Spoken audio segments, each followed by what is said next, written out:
Assalamu alaikum. Welcome to Kids Hub Official. Please do subscribe Kids Hub Official and press the bell icon for more such lovely videos and moral stories.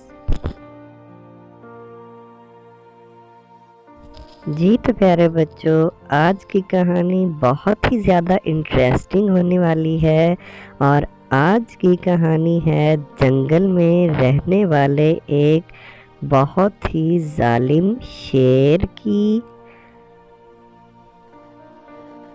और जंगल के अंदर रहने वाली 4 भैंसों की, जो कि एक दूसरे के साथ बहुत ही ज़्यादा मोहब्बत प्यार से रहती थी और उनकी आपस में बहुत ही ज़्यादा दोस्ती थी। एक दफ़ा जंगल में भैंसें घास चर रही थी कि उधर से शेर आ गया। शेर ने जब उन्हें देखा तो शेर के मुंह में पानी आ गया, लेकिन जब सब भैंसों ने शेर को गुस्से से देखा तो शेर वहाँ से दुम दबाकर भाग गया और भैंसें फिर से वहीं पे घास चरने लग गईं।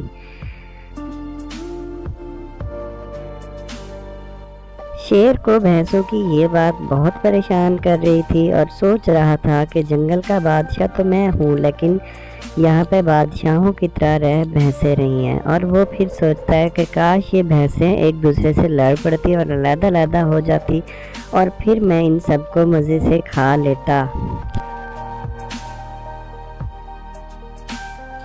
चंद दिन बाद भैंसें जंगल में चर रही होती हैं और बातें भी कर रही होती हैं और ये मशवरा करती हैं कि करीब ही एक मैदान है जहाँ पे बहुत सारा घास है, तो हम चारों को वहाँ मिलकर जाना चाहिए और वहाँ जाकर बहुत सारा घास मज़े से खाना चाहिए।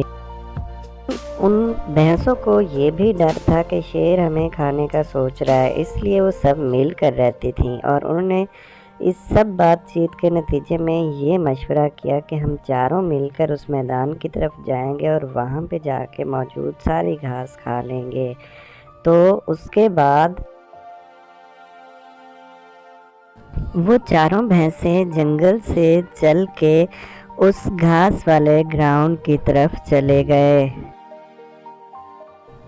उस ग्राउंड से थोड़ा सा पीछे ही थे कि उन सब ने वहीं पे रुक के एक मशवरा किया और शेर भी उनका पीछा कर रहा था और एक दरख्त के पीछे छुपकर वो सुन रहा था सारा कुछ।